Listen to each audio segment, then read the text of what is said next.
Hi guys! Ano kami ngayon?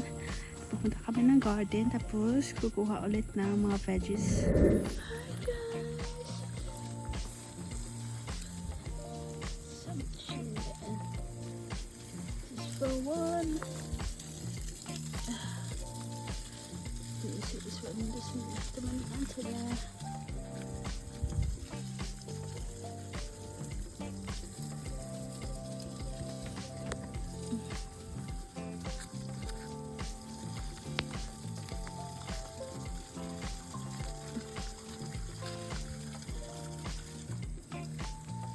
Oh! Ito.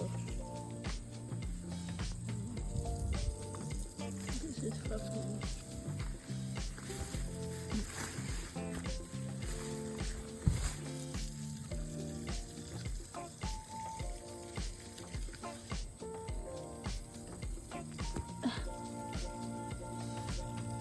Here's some put it. This one looks big.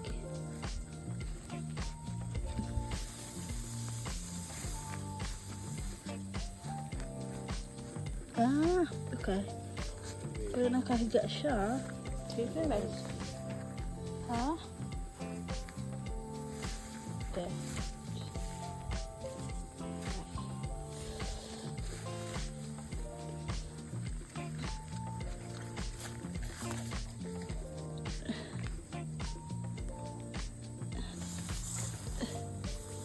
Oh. Wow. Look at this. Fix the hose for me, please. See that? Fix the hose for me, please. Where is it? I don't know. Find one.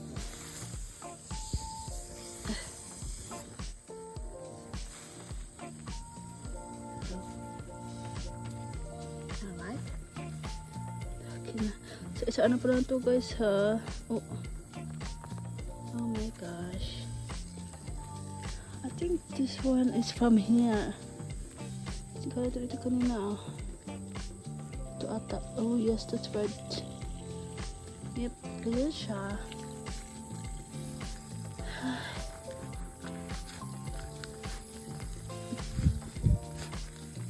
Ganyan lang ata.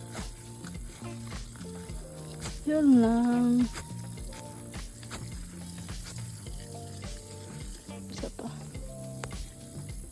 Wala na.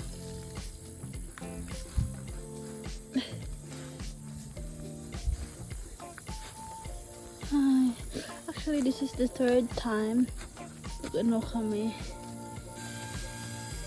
Sa ano lang to ha. Sa isang punuan lang to. Mataba siya kasi asawa ko lagi yung ano tinutubigan. And so far this is at yung pinakamalaki. And this one aray, this one. So ang gagawin naman dito is fry namin. Yung kahapon yung ako doon from doon ano siya up 4 pieces lang pero sa pang malaki na. So yeah.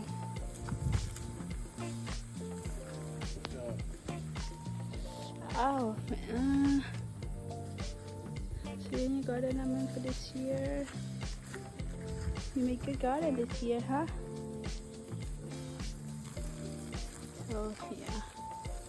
Nilagay naman dito sa sa loob ng sacks. Kaya dito guys, kahit dito, yung yung lupa binibili namin. Kasi pag ilagay mo sila sa ground, hindi sila nagbubunga ng marami. Kasi hindi talaga healthy yung lupa nila dito. Parang siya, parang clay na lupa which is yellow. Guys, yung talong and yung okra. Puro naman. So later on, kukunin ko yung talbos niya and ko, parang stir fry ko. Masarap kasi mas masarap pa sa spinach na dito eh. And mas pa, healthy ata. Kasi fresh na fresh. So yun siya. And yung so, as you can see, yung andito parang lapit ang umulan. So now, what we're gonna do, ito tayo tapos ng sweet potato, tapos yung sa basla ko pinapa i-fry namin mamaya. Gustuhan na naman pala ng asawa ko yung ano niya, yung lasa. I like this.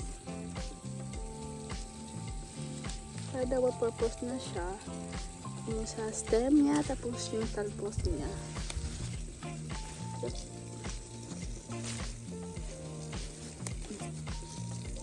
So, yun siya. May talong dyan. Ano na siya kasi, para patapos na yung gardening namin. Nakailang ano na kami dito, nakakailang harvest na. So, yun siya.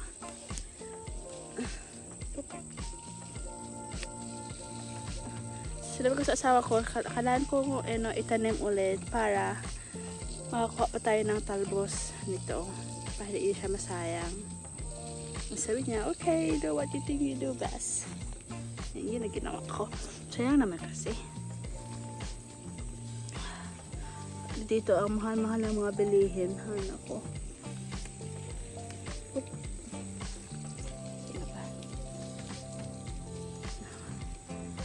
Ayan siya.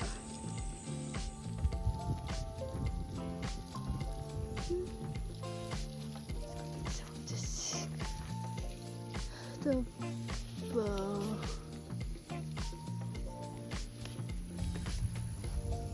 Oop.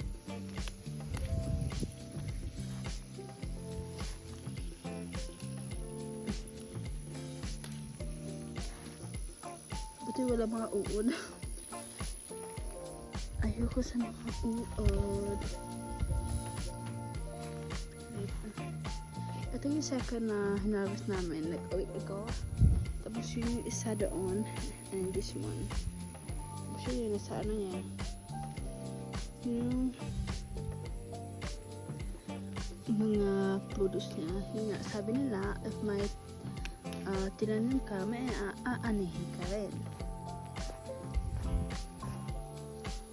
Ano ba? Ito pa eh.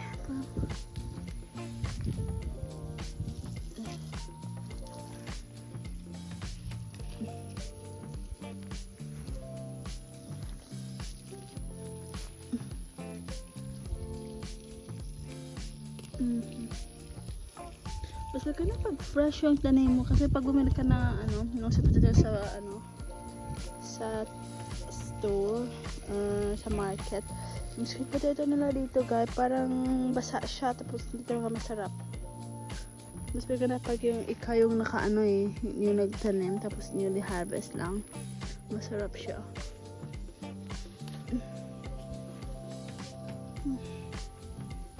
Yun ang ata yung talbos. Yung mga talagang pa yung mga ano pa. Mas na po na ano pa namin yung ano niya.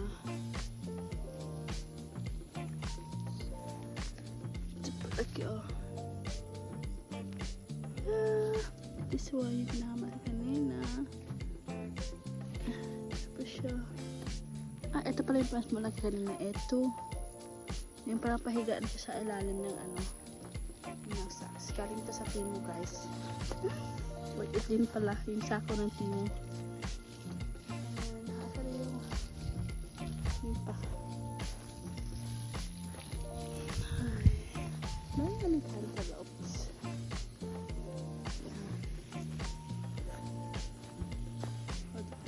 Kasi kamalis namin guys, paubos na kasi ito po yung mga namin. Pepper.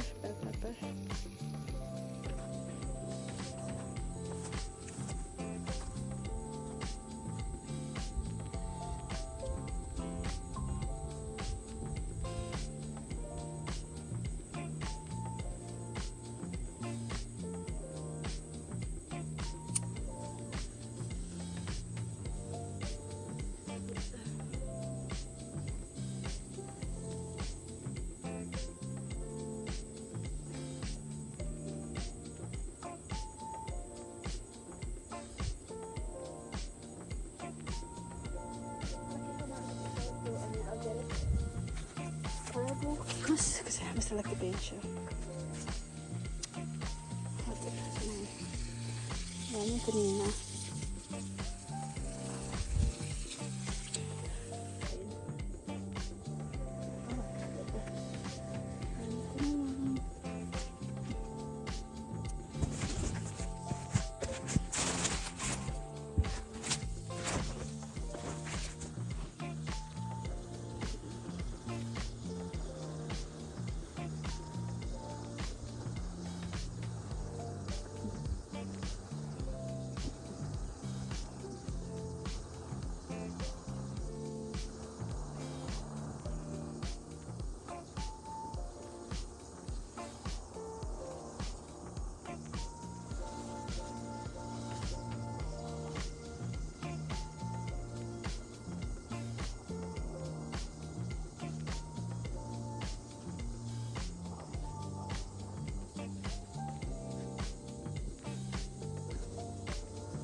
tanim na.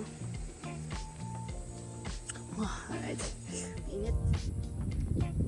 So, yun siya. Kilaan pala yung asawa ko kanina. Ito na. So far, marami na kami nakuha ang okra. And we only process them. Tapos, ano ko na lang, yung pina-freezer. In case na magkaano kami, kailangan ng gulay, kukunin ko na lang. So far, man, dito may dito.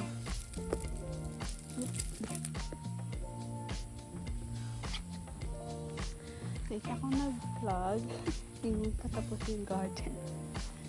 So, siya, mayroon kaming cantaloupe and watermelon. Ayun na siya. Lahat talaga nakasako. If you can see guys, mas healthy yung nasa sako kontra sa yung nasa sa lupa talaga.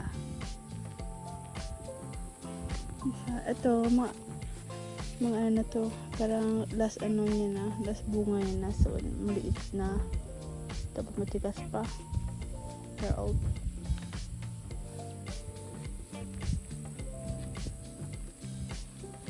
So, yun siya. Yep.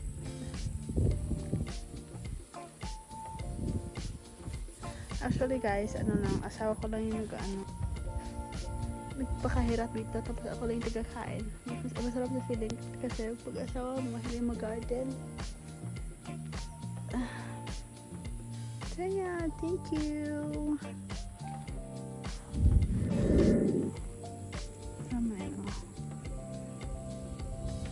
Ako kami ng veggies. Tapos ipaprocess namin. Kasi malapit yung trip, and then yung plan namin is before kami papuntang vacation, we need to harvest muna yung mga gulay kasi walang sa kanila, mag-water sa kanila kasi walang taong maiiwan sa bahay. So is this the second fruit? I think this one will grow more. It's soft. It's not hard. Yun yung tanda ko sa eggplant. Pag matanda na yung po ng eggplant, tapos may bunga. I hope some of these tomato plants make some more fruits. I'm sure they will. A couple of them have flowers. A couple of them look like they're dead. Init. Yung sabi ko kanina, pag matanda na yung eggplant, yung bunga niya maliit na, tapos patigas pa. Sabihin, hindi, yung last na bunga niya. So, yun siya. Thank you for watching mini vlog. Actually guys, ito yung pag-vlog ko. Dapat sana, yung pag-vlog ko, yung first harvest namin, nakailang harvest na kami, tapos ngayon ako nakais na mapag-vlog. Ito myself. So yeah, sabi ito nakasama ko. Parang nasabalin na to nagsasalitang mag-isa. So yun siya. Mahiya ito sa camera kaya ko siya hindi ini-involve na. So yun siya. Yung aso. What's Paris? She's not coming back? She will be fine. We're going there anyway to eat dinner, right? Yes. Silubay kita kami ng batya ng ilo. Paano ng ilo? Okay. Kaya kami magtawag ng papa at mama dito. So, yun siya. We're home and guys, thank you for watching.